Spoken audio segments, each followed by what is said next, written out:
Okay, just gonna do a short video here of some of the restoration stuff I do.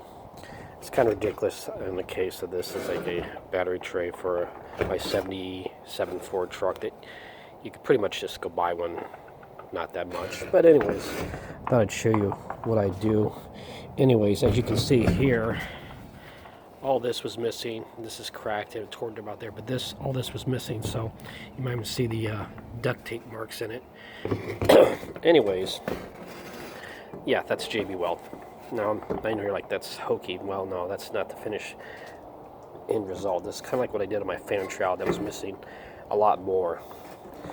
What I did on that was I made the whole thing out of masking tape and welding wire and just layered it. And the masking tape and the welding wire were eventually removed when I did one side at a time. So basically what I'm going to do here, now that I got this done, we'll wire brush this up and we'll treat it the best we can. And then we will take and cut a piece of fiberglass mat out and we will lay that inside here and we'll basically just fiberglass it. So then you have a repaired, reusable, restored part in a way. It's, original to the vehicle.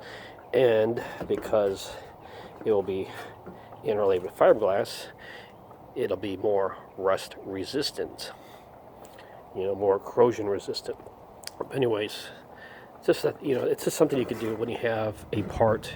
Say you couldn't get this battery tray, well then, you got no choice but to do something. I mean, you're like, why didn't you weld it? Well, rust is a chemical process that a lot of times is not able to be welded. You can see very few parts of this have any clean metal after soaking this in something that's basically purple power does quite a bit. If I had a heating tank with purple power, this would have got a lot more of the rust out. Yeah, you could soak this in vinegar and other things, but I might do that before I put the fiberglass in it. But it's still corroded, it's still damaged, it still most of the time will not take the welding.